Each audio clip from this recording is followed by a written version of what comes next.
ಚಿತ್ರದುರ್ಗದ MLA KC Veerendra ಪಪ್ಪಿ ಅವರ ನಿವಾಸದ ಮೇಲೆ ಇಡಿ ಅಧಿಕಾರಿಗಳು ದಾಳಿ ಮಾಡಿದ್ದಾರೆ ಅನ್ನೋದ್ರ ಬಗ್ಗೆ ಮಾಹಿತಿ ಸಿಗ್ತಾ ಇದೆ. ಬೆಳ್ಳಂಬೆಳಗ್ಗೆ ಶಾಸಕರ ಮನೆಗೆ ಇಡಿ ಅಧಿಕಾರಿಗಳು ಲಗ್ಗೆ ಇಟ್ಟಿದ್ದು ಎಲ್ಲಾ ಪರಿಶೀಲನೆ ಮಾಡ್ತಿದ್ದಾರೆ ದಾಖಲೆಗಳನ್ನ. ಚಿತ್ರದುರ್ಗ ಶಾಸಕರಿಗೆ ಆ ಮೂಲಕ ಅತಿದೊಡ್ಡ ಶಾಕ್ ಇಡಿ ಅಧಿಕಾರಿಗಳು ಬೆಳ್ಳಂಬೆಳಗ್ಗೆ ಕೊಟ್ಟಿದ್ದಾರೆ.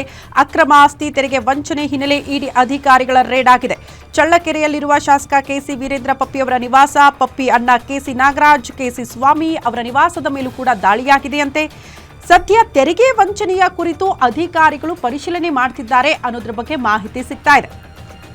7 ಕಾರಲ್ಲಿ ಇಡಿ ಅಧಿಕಾರಿಗಳ 7 ಇನೋವಾ ಕಾರಲ್ಲಿ ಇಡಿ ಅಧಿಕಾರಿಗಳ ಆಗಮನ ಆಗಿದೆಯಂತೆ. ನೋಡಿ, ಈ ಹಿಂದೆಯೂ ಪಪ್ಪಿ ನಿವಾಸದ ಮೇಲೆ ಇಡಿ ಅಧಿಕಾರಿಗಳ ರೇಡ್ ಆಗಿತ್ತು. ಈಗ ಮತ್ತೊಮ್ಮೆ ಇಡಿ ಅಧಿಕಾರಿಗಳ ರೇಡ್ ವೀರೇಂದ್ರ ಪಪ್ಪಿ ಅವರ ನಿವಾಸದಲ್ಲಿ. 7 ಇನೋವಾ ಕಾರ್ ಅವರ ನಿವಾಸದ ಮುಂಭಾಗ ನಿಂತಿರುವಂತಹ ದೃಶ್ಯ. 7 ಕಾರ್ಗಳಲ್ಲಿ ಬಂದಿರುವಂತಹ ಇಡಿ ಅಧಿಕಾರಿಗಳು ಅತಿ ದೊಡ್ಡ ಶಾಕ್ ಕೊಟ್ಟಿದ್ದಾರೆ ಶಾಸಕರಿಗೆ. ಈ ಬಗ್ಗೆ ಮತ್ತಷ್ಟು ಡೀಟೇಲ್ಸ್ ಅನ್ನ ಕೊಡ್ತಾ ಹೋಗ್ತಾರೆ ನಮ್ಮ ಪ್ರತಿನಿಧಿ ರಾಜಶೇಖರಯ್ಯ ದೂರವಾಣಿ ಸಂಪರ್ಕದಲ್ಲಿ. ರಾಜಶೇಖರಯ್ಯ, ಎಕ್ಸಾಕ್ಟ್ಲಿ ಏನ್ ಬೆಳವಣಿಗೆ ಆಗ್ತಾ ಇದೆ ಇಡಿ ಅಧಿಕಾರಿಗಳ ದಾಳಿಗೆ ಸಂಬಂಧಪಟ್ಟಂತೆ? ಎಸ್ ಶ್ರುತಿ, ಏನು ಚಿತ್ರದುರ್ಗದ ಹಾಲಿ ಕಾಂಗ್ರೆಸ್ನ ಶಾಸಕರಾದಂತಹ ಕೆಸಿ ವೀರೇಂದ್ರ ಪಪ್ಪಿ ಅವರ ನಿವಾಸದ ಮೇಲೆ ಇವತ್ತು ಬೆಳ್ಳಂಬೆಳಗ್ಗೆ ಇಡಿ ಅಧಿಕಾರಿಗಳು ದಾಳಿಯನ್ನ ನಡೆಸಿರ್ತಕ್ಕಂಥದ್ದು.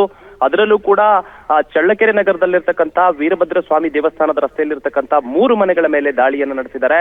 ಕೆಸಿ ವೀರೇಂದ್ರ ಪಪ್ಪಿ ಅವರಿಗೆ ಸೇರಿದಂತಹ ನಿವಾಸ ಹಾಗೂ ಅವರ ಸಹೋದರರಾದಂತಹ ಕೆಸಿ ನಾಗರಾಜ್ ಅವರಿಗೆ ಸೇರಿದಂತಹ ನಿವಾಸ ಹಾಗೂ ಅವರ ಮತ್ತೊಬ್ಬ ಸಹೋದರ ಕೆಸಿ ಸ್ವಾಮಿ ಅವರಿಗೆ ಸೇರಿದಂತಹ ನಿವಾಸ, 3 ನಿವಾಸಗಳ ಮೇಲೆ ಈಗಾಗಲೇ ಬೆಳ್ಳಂಬೆಳಗ್ಗೆ ಇಡಿ ಅಧಿಕಾರಿಗಳು ದಾಳಿಯನ್ನ ನಡೆಸಿ ಕಡತಗಳ ಪರಿಶೀಲನೆಯನ್ನು ಕೂಡ ನಡೆಸ್ತಾ ಇದ್ದಾರೆ. ಅಷ್ಟೇ ಅಲ್ಲದೆ ಆದಾಯ ಒಂದು ಮೀರಿ ಏನು ತೆರಿಗೆ ವಂಚನೆಯ ಆರೋಪ ಏನಿದೆ, ಈ ಒಂದು ಆರೋಪದ ಅಡಿಯಲ್ಲಿ ಈಗಾಗಲೇ ಇಡಿ ಅಧಿಕಾರಿಗಳು ದಾಳಿಯನ್ನ ನಡೆಸಿರ್ತಕ್ಕಂಥದ್ದು. ಬೆಳ್ಳಂಬೆಳಗ್ಗೆ 7 ಇನ್ನೋವಾ ಕಾರುಗಳಲ್ಲಿ ಆಗಮಿಸಿದಂತಹ ಏನು ಅಧಿಕಾರಿಗಳು ಈಗಾಗಲೇ 3 ಮನೆಗಳ ಮೇಲೆ ಕೂಡ ದಾಳಿಯನ್ನ ನಡೆಸಿ ಪರಿಶೀಲನೆ ನಡೆಸ್ತಾ ಇದ್ದಾರೆ. ಈಗಾಗಲೇ ಸದ್ಯ ಶಾಸಕರು ಮನೆಯಲ್ಲಿ ಇಲ್ಲ ಅನ್ನುವಂತಹ ಒಂದು ಮಾಹಿತಿಗಳು ಕೂಡ ಲಭ್ಯವಾಗಿರ್ತಕ್ಕಂಥದ್ದು. ಅಷ್ಟೇ ಅಲ್ಲದೆ ಈ ಹಿಂದೆಯೂ ಕೂಡ ವಿವಿಧ ಉದ್ಯಮಗಳಲ್ಲಿ ತೊಡಗಿದಂತಹ ಖ್ಯಾತ ಉದ್ಯಮಿಗಳು ರಾಜ್ಯ ಅಷ್ಟೇ ಅಲ್ಲದೆ ಬೇರೆ ದೇಶದಲ್ಲೂ ಕೂಡ ಇವರ ಉದ್ಯಮಗಳು ಇದ್ವು. ಈ ಹಿನ್ನೆಲೆಯಲ್ಲಿ ಇಡಿ ಅಧಿಕಾರಿಗಳು ಏನು ಆದಾಯ ಮೀರಿ ತೆರಿಗೆ ವಂಚನೆ ಮಾಡಿದ್ದಾರೆ ಅನ್ನುವಂತಹ ಒಂದು ಖಚಿತ ಮಾಹಿತಿ ಆಧರಿಸಿ ಬಂದಿದ್ದಾರೆ ಅನ್ನುವಂತಹ ಮಾಹಿತಿಗಳು ಅಷ್ಟೇ ಲಭ್ಯವಾಗಿರತಕ್ಕಂಥದ್ದು.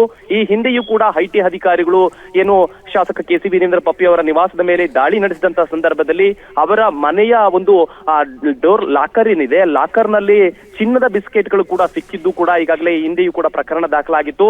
ಈಗ ಮತ್ತೆ ಇಡಿ ಅಧಿಕಾರಿಗಳು ದಾಳಿಯನ್ನ ನಡೆಸಿರ್ತಕ್ಕಂಥದ್ದು ನಿಜಕ್ಕೂ ಕೂಡ ಕುತೂಹಲಕ್ಕೆ ಕಾರಣವಾಗಿದೆ ಅಂತಾನೆ ಹೇಳ್ಬೋದು ಶ್ರುತಿ.